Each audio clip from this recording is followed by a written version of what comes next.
Would you want to, Morris? Where do you stand on Morris dancing, Billy? Can't really see it You being might up your street. Morris dancing. No, I've heard of it. But you might have to explain to me what it actually is, Tony. It's basically weird people in hats Yes. with bells on, tapping sticks together and dancing around in circles. No, yeah, that's definitely not up my street. And My what's the origin, Forthy? You know everything. Yes, I do know the answer to this. It comes from Moorish dancing. When the Crusaders came back, Okay. Crusades, some of them came back through Spain, and they picked up on this Moorish dancing, and they brought it back to England, and it became Morris dancing as an Anglicisation.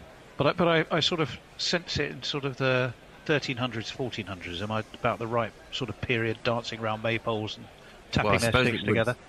It would depend which crusade. If it was the Third Crusade, which is the one everyone remembers, then that was sort of broke up around about the end of the 1190s. Yeah. Yeah. So yeah, I'm not far off because it takes time to adopt. I know we have it in our street market. We have a street market in Claygate every so often, and sometimes the Morris dancers turn up for that. You're wandering along trying to look for bargains and various nice things. You have to tiptoe your way through these deranged idiots smacking sticks together and generally looking weird. Apologies to any Morris dancers listening.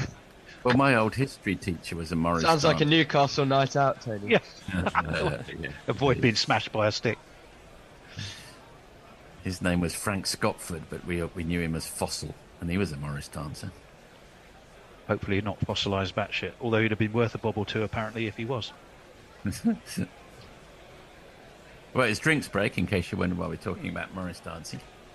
Well, I can give you another couple of messages then, if that Yeah, is go the ahead. case.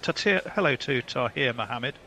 Hey guys, I think this game could go down to the last over. I'm with you there 100% to hear. It's looking honours even at the moment. Dave Durrell, who I think is we know well, says, I can imagine not Fred Morris dancing. It's that grim. Jay Grover says, no, I'm not getting involved. I hate you all. Luke Hallahan says, Moorish. That's how I describe a chocolate brownie. Yeah, very good. Morris dancers are better than Austin dancers. Austin Morris, very good, Lockie. Leah's Stephen Kelk saying to Leah, but Bian Nobby is cool. I don't know who Nobby is. Nobby Styles? Don't know. Yeah, Mick usually- Kimmins. Hello, Mick. Who's Matt Short? And how is what? I can tell you a bit about Matt Short in a minute. Well, let Forty take up the story now. Oh, yeah, we're back. And Adil, we've missed one ball. As I was just glancing at those comments, I went for a single, not surprisingly, from first ball of Adil Rashid's over. Well, they by do Short. say drinks breaks bring wickets, so we'll have to see if We'll England can. have to have a see. Hopefully that will be the case. And that's the classic Rashid leg spinner, which is just guided out into the outfield. Jofra Archer does the honours, sweeping up on the boundary for another single. Matty There's Short still did no- play Sorry, Tony. It's just going to say it's just so interesting to see. We were discussing earlier Australia how they hang on. And that's reached for a beat by Matthew Short. Not his best shot. Just goes straight down to long on, where Liam Livingston, who must be feeling slightly nervous about when he's undoubtedly going to have to come on and bowl. But Tony, do you think the balance of the side means that England have to get through 10 overs of Root and Livingston combined? And I was just wondering how you think England will go about that, and if you feel they should have picked a different balance to their side. And that Well, one will go for two, as Archer again has to do quite a lot of running for a fast bowler on that side of the ground. I've got no problem with Smith at 3. They didn't work for him today, and it was a rather feeble dismissal. But generally, I think he's got potential there. You put Root in to reinforce the early middle order, and he did that job very well. In comes Rashid again. And again. What do you know? It's a single out to Jofra Archer. Carry on, Tony. I think I hate to say it. If I have a couple of concerns, one is we don't have a genuinely reliable second spinner, and I think that's a shame, and that would really be in my wish list for England. In comes Rashid for the last ball of the over, And to make sure that we get 6 runs off the over, the 2 earlier in the over is compensated for by a dot ball there. At the end of the 16th, Australia 109 for 2. Who could that, Billy or Tony, who could that additional spinner be? Any candidates on the county circuit or elsewhere on the franchise circuit? Well, the continually ignoring Dawson will always come to mind. Exactly. But they I was took... just about to say the same thing. Oh, who's the leggy? Very young, but Ran Ahmed. you took him to the best place of all possible places, and didn't give him a bowl in India, which seemed a bit strange. I mean, the other thing, and it's a bit more contentious, but to me, is I think Wood and Archer, whilst they're both incredibly potent and pace is a fantastic weapon, quite often, if it's going to go quickly off the bat on good batting tracks, you're doubling your risk. And here is Livingstone, just as we had been suspecting. Yeah, I think this is exactly the right approach from England, to be honest. Okay, Well, someone's got a bowl. I'll jingle him up here quickly. Thank you, Andy. I am Livingstone. Very quickly. And it starts with the leg spinner, which is hit out to Phil Salt, who comes in at some velocity. Looks angry. Why?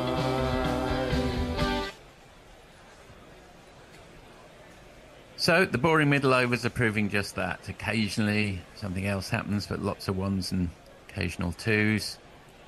That's I heard a debate. Sorry, Forty, God. That's all right. Just a dot ball played out there. Yes, go Billy.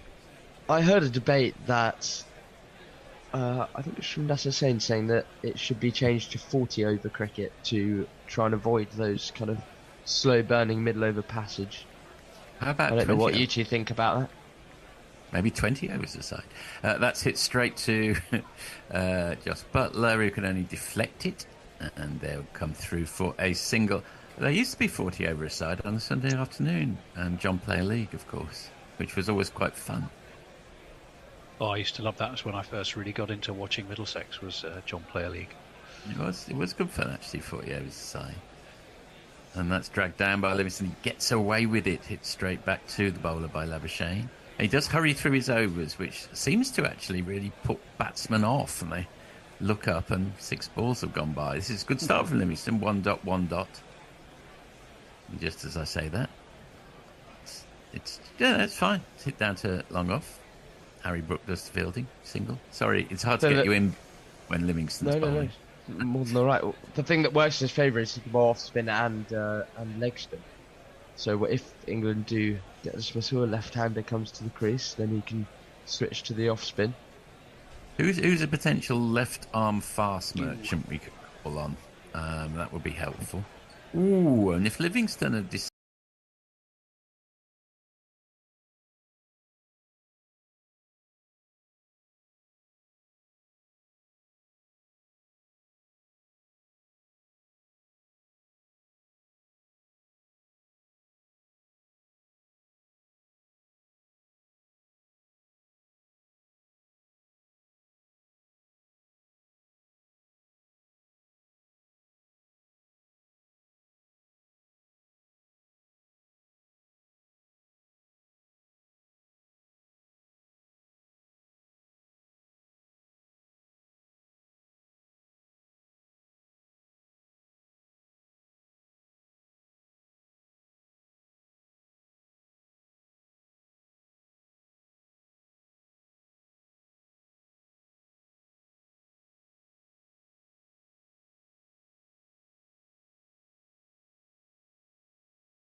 I didn't know that. Yes, it was. 19th, I'll tell you a bit in a second after this ball.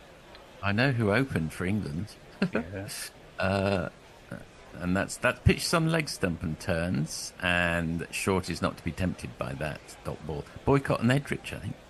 Yeah, that's right. Jeffrey Boycott scored a blistering 8 off 47 balls.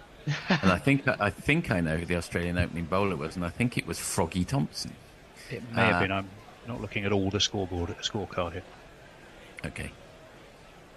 Dot ball again. 1 ... This might not mean too much